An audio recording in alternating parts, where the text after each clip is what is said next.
اور یہی آیت اللہ صادق روحانی، ان سے ایک دفعہ یہی پوچھا گیا کہ امام زمانہ علیہ السلام کے سب سے زیادہ قریب ہونے کی راہ کیا ہے، کون سے ایسے اعمال انجام دیں کہ ہم امام زمانہ علیہ السلام سے قریب ہوتے چلے جائیں۔ ان میں کچھ اعمال کا تذکرہ انہوں نے کیا، کہا کہ ایک تو روزانہ امام زمانہ علیہ السلام کی کوئی سی بھی زیارت پڑھیں۔ امام زمانہ کی بہت ساری زیارات ہیں، وہ آپ مفاتی کے اندر نکال کر بھی دیکھ سکتی ہیں، آپ نکالیں کسی بھی طرح سے کوئی سی بھی زیارت، بہت ساری زیارات ہیں۔ روز امام زمانہ علیہ السلام کی کوئی نہ کوئی زیارت، چاہے وہ مختصر ترین زیارت ہی کیوں نہ ہو، السلام علیکہ یا صاحب العصر والزمان، اتنا بھی کہہ دیں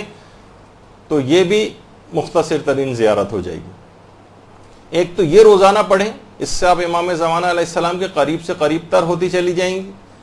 اور دوسرا یہ کہ قنوت میں دعائے فرج پڑھیں۔ اچھا، دعائے فرج کے نام سے دو دعائیں ہیں عام طور پر نظر آتی ہیں، ایک تو الہی عظم البلاء والی دعا ہے، اس کو بھی کچھ لوگ کہتے ہیں، اور ایک جو دعائے سلامتی ہے امام زمانہ علیہ السلام ہے، اللہم کن لولیک الحجت والی۔ تو کوئی سی بھی ان میں سے دعا جو امام زمانہ علیہ السلام کے لیے دعا شمار ہو، یا تو یہ والی دعا جو کہ سب کو یاد ہی ہے، اس کو قنوت کے اندر روزانہ پڑھنا، جو روزانہ قنوت میں اس کو کم سے کم روزانہ کیا تو کوشش کریں ہر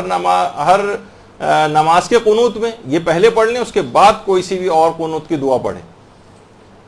یہ بہت زیادہ اس کی آج کل کے زمانے میں کافی تاکید ہے،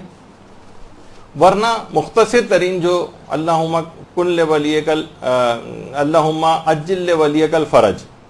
یہ والی جو مختصر ترین ہے یہ بھی پڑھ سکتے ہیں۔ تو بہرحال کسی بھی طریقے سے نمازوں کے قنوت میں۔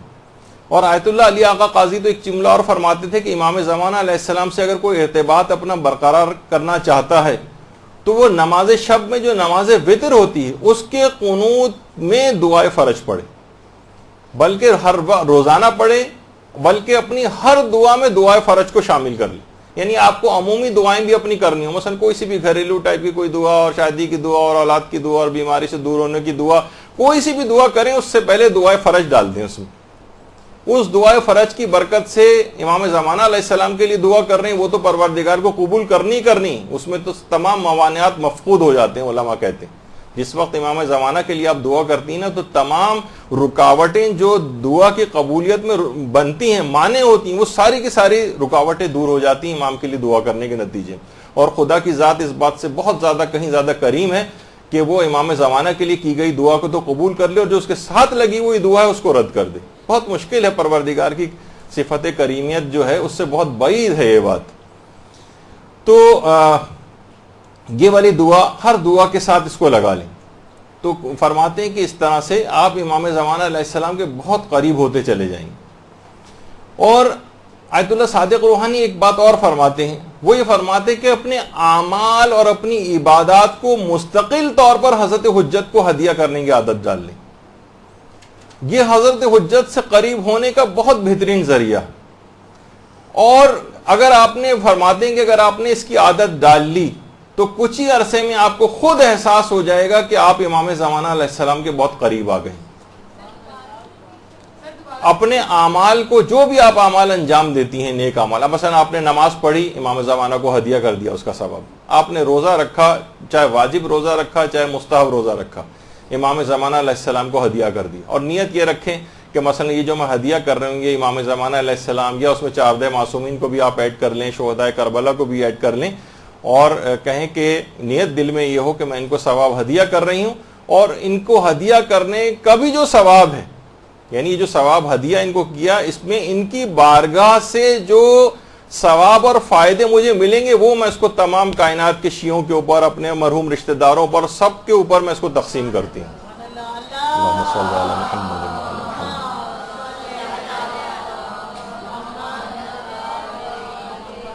اور آیت اللہ صادق روحانی فرماتے ہیں کہ اس طرح کے تمام اعمال ان کو ہدیہ کرتے چلے جائیں، اور جو بھی آپ اعمال کریں، زیارات پڑھیں، زیارات کے لیے جائیں، کوئی بھی نیک کام آپ نے کیا، کوئی صدقہ دیا، سب کا ثواب امام زمانہ اور چہاردہ معصومین کو ہدیہ کرتے چلے جائیں۔ اور خاص طور پر تلاوت قرآن کا ثواب حضرت حجت کو ضرور ہدیہ کریں۔ خود فرماتے ہیں آیت اللہ صادق روحانی کہ میں روزانہ، اپنے فتوے کے اندر انہوں نے بات لکھی کہ میں روزانہ حضرت معصومہ قم سلام اللہ علیہ، درود بھیجیے محمد صلی اللہ علیہ وسلم۔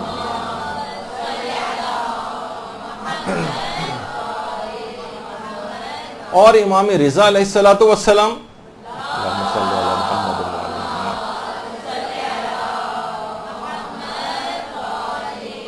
میں روزانہ ان کی نیابت میں زیارت عاشورہ پڑھتا ہوں، اور روزانہ وقت سحر فجر کی نماز سے پہلے میں تمام معصومین کی نیابت میں کچھ تلاوت قرآن کر کے ان کو ہدیہ کرتا ہوں۔ قرآن کو اور امام زمانہ علیہ السلام کا بہت ہی قریبی تعلق ہے۔ یہی وجہ ہے کہ امام زمانہ علیہ السلام کا ایک لقب شریک القرآن بھی ہے۔ جب بھی آپ زیارت میں بھی کہتی ہیں نا السلام علیکہ یا شریک القرآن، اور دیکھیے قرآن بھی کتاب ہدایت ہے، امام زمانہ خود عین ہدایت ہیں۔ قرآن ہر چیز کو آشکار کرنے والا ہے، اور امام زمانہ علیہ السلام بھی جب آئیں گے تو ہر چیز کو آشکار کر دیں گے۔ بہت ساری مماثلت امام زمانہ علیہ السلام اور قرآن مجید میں، تو تلاوت قرآن امام زمانہ علیہ السلام کو ہدیہ کریں۔ اور دیکھیے آپ خود سوچیں کہ ہم جب کسی کو ہدیہ کرتے ہیں نا، تو خود مثلا آپ اپنے کسی مرحوم رشتہ دار کو ہدیہ کریں، تو خود اس ہدیہ کرنے کے بعد بہت سے لوگ یہ سمجھتے ہیں کہ شاید ہمارا ثواب ختم ہو جاتا ہے ہدیہ کرنے سے اور اس کے پاس چلا جاتا ہے۔ آپ کا ثواب دگنا ہو جاتا ہے، بلکہ 10 گنا ہو جاتا ہے، بلکہ نہ جانے کتنے گنا ہو جاتا ہے دوسروں کو ہدیہ کرنے سے۔ تو علماء فرماتے سوچیے کہ جب آپ عام شخص کو جب ہدیہ کر رہے ہیں ثواب، اس کے اجر و ثواب کی کوئی انتہا نہیں، تو امام زمانہ علیہ السلام کو اگر ہدیہ کریں، اس کی تو کوئی تصور میں نہیں لا سکتا کہ کتنا اس کو جو ہے اس کا ثواب ملے گا۔ اور باقاعدہ مکیال المکارم میں بھی آیت اللہ تقی اصفہانی نے اس واقعے کو لکھا ہے، اور رسول کافی سے اس کو نقل کیا ہے کہ ایک شخص آیا امام کے پاس، امام موسیٰ کاظم علیہ الصلوۃ والسلام کی خدمت،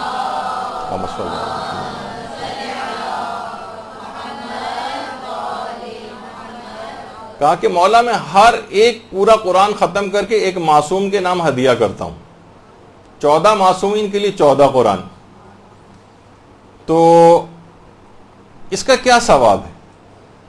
امام نے فرمایا تم قیامت میں ان ہستیوں کے ساتھ رہو گے۔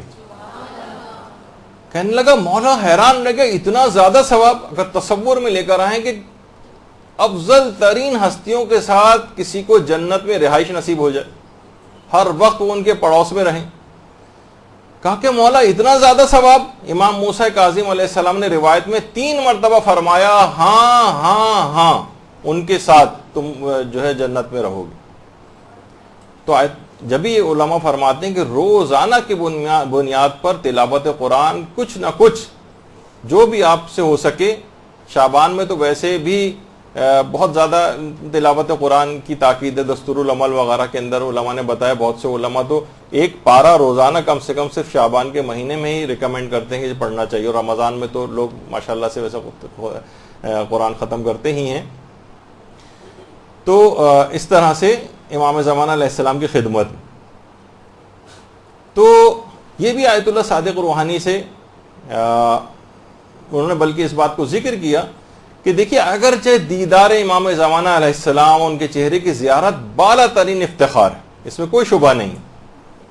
لیکن فرماتے ہیں اس سے آگے کی بھی کچھ منزلوں کی طرف مومنین کو جانا چاہیے۔